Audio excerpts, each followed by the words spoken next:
You mentioned psychedelics a few times. I want to go there because I think it's one of the most interesting topics to talk about as well. Um, on a fundamental level, first, what do psychedelics do in the brain? How do they affect consciousness? Well, those are two different questions. So we all know, well, have you had some psychedelic experiences? I have had some psychedelic Okay. experiences, yes. So if you've done it, then you know they can profoundly, within seconds, let's say if you're talking about 5-MeO-DMT, completely change your experience, profoundly exchange your experience. You can go to heaven, to hell, you can go anywhere in between, you can visit far out galaxies, you can dive down into the Mariana Trench and into to the depths of the earth. You can experience anything conceivable by human under various different types of psychedelics. You can lose yourself, particularly. You can completely lose your sense of self. So there are very powerful ways to transform your experience.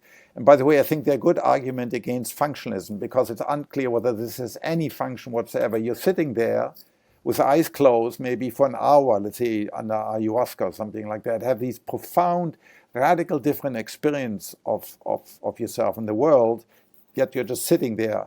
Brain science tells us, to first order, there's a reduction in activity, very paradoxically, both in animals as well as in fMRI, in trained volunteers, and in EEG. So it's not clear quite. That was a very unexpected finding because most people, of course, have intense visuals. So you expect that visual cortex is highly active, but that does not seem to be the case. So it's a real puzzler. So at this point, we don't really know. And then, of course, they have this other effect.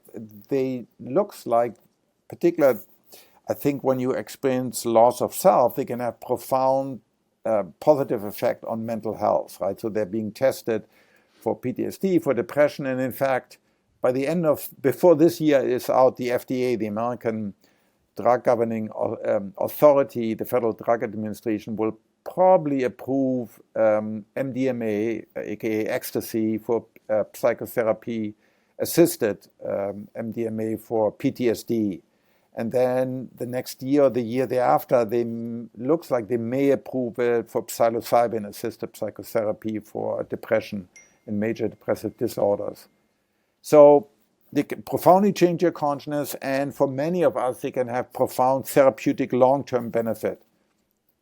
Yeah. But one shouldn't forget, Evan, they're very powerful tools, and like anything else, like any other tool, whether that's medicine or scientific, they can also have profound side effects, and they can also give rise to trauma. So one has to, it's not true that they will benefit everyone. And in fact, Yeah. what's probably going to happen once they get approved and there'll be millions of people trying it, we'll suddenly discover, oh, lots of people actually have horrible experiences, and these horrible experiences will stay with them for years at end. So one has to be careful. These are not substances to be lightly taken as just like, well, let's have a beer. It's definitely not the same. Yeah. Definitely, one has to approach them with much more caution. They're very powerful. I can certainly appreciate that from my personal experiences with which have both been transformative and incredible, and on balance incredibly positive, but one or two quite negative Challenging, yes. circumstances that I don't know if it's carried with me in any permanently negative sense, but it's definitely given me an appreciation for the power, and I don't openly just recommend them to people like I used to, because I had that experience where everything was lost, and it was an incredibly scary time. But on balance, I do think they have an incredible ability to transform. And the actual question on mental health, you touched on it, was my next one. What do you think the role of psychedelics will be in mental health therapies going forward? Say, even project forward into a decade. Where do you see psychedelic assisted therapies and things like this developing? Well, so for the medium term, 5 to 10 years, I think they'll become very popular because they'll be approved in this country and probably very soon thereafter EMU in Europe. I don't know, in the UK probably as well, very quickly. Right now, there's still this general belief, following Michael Pollan's book and Netflix series and other still breathless articles, that they're going to radical transform mental care. But and it's interesting, if you look at the history of psychiatry over the last 100 years, that's always been the case. First, when there's some new cure around, people say, oh, this is going to change everything. And then, 20 years later, people realize, well, it works for some, wonderful, but for others it doesn't work. Or it may have, as we just talked about, it may have these negative side effects. And it's not going to be true that this one thing, this magic mushroom will solve all our existential problems. Yeah, absolutely not. So I think over the long term, we'll realize it's a very powerful tool that traditional societies, pre-Christian societies, or societies here in South America or Middle and in Mesoamerica discovered and used, but by the way, always in a social context, right? So I just came back from a long ceremony in Brazil. It's always together as a group. It's never sort of it's never sort of, it's never for recreation, right? For example, ayahuasca. No one does ayahuasca for recreation, but for therapeutic or for revelatory, for divination or for revelatory purposes. So, unlike, let's say, let's go out for dinner and have a nice bottle of red wine, psychedelics are very different. I think they're very powerful, and I think most people can profit, particularly going through an experience of loss of self, including possibly a near-death experience, because it can take away the fear of death. Many people report, including myself, it can totally remove the sting of death. So I think that's a powerful thing. Will it solve all existential problems? No, of course not. Yeah. Would you mind? I'm very interested in this. Would you mind going through what was involved in the ceremony in Brazil? What's involved in that? Yeah. So this is part of a church called the Santo Daime Church. So there are a number of the 3 different ayahuasca churches. So they were started in the early 20th century by effectively slaves, right, under the robber barons in Acre in Amazonia. Where you had this ruthless exploitation, and they started these churches, that sort of syncretic church combining Catholicism with shamanism. And part of that, so these ceremonies they last like 8 to 10, 12 hours, typically out in the rainforest or on the beach. And you get dressed in a particular way. You separate men and women on separate sides. Then there's a shaman there, there's a priest, a psychologist, a therapist, however you want to call him, who leads it. Then you sing. There's a lot of singing, Portuguese, English, a lot of singing, a lot of sort of dancing, swaying, a lot of drumming. So it's a very active manipulation of the environment. And as part of that, throughout the night, 3 different occasions, you drink the combination of the vine and the leaf that contains ayahuasca, among others. And then, very often it's associated with this purging, but they think of it as purging as a way to get rid of bad thoughts or bad affects.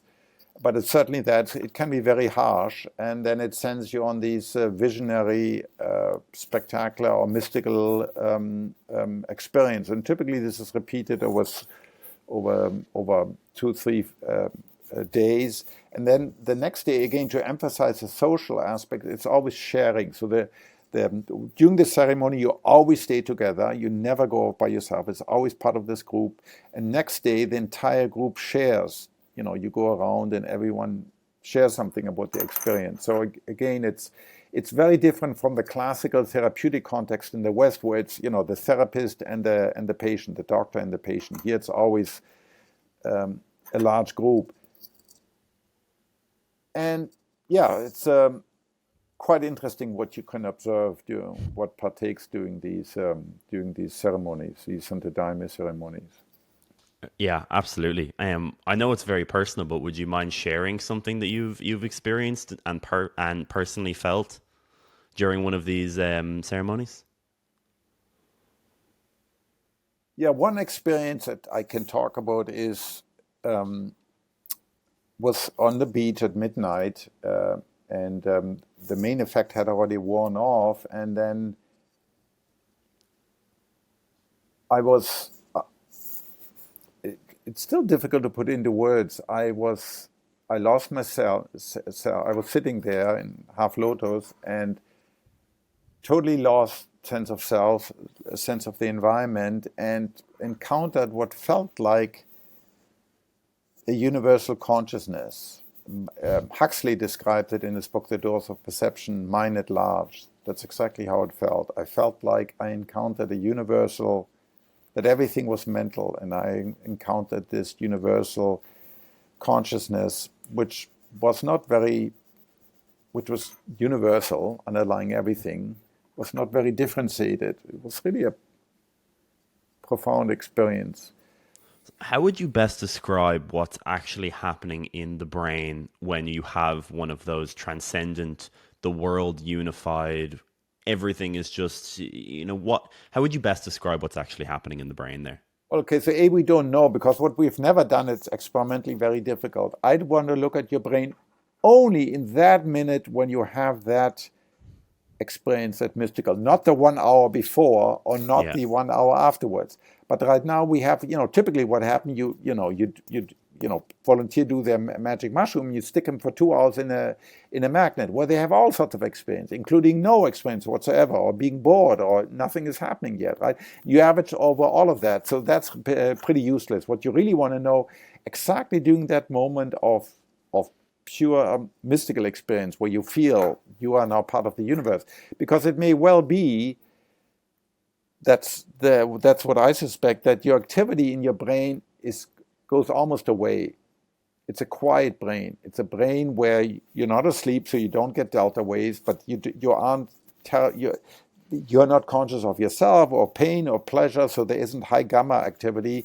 So to me, it seems to be a brain where the activity is at a lull, a very quiet, a silent brain.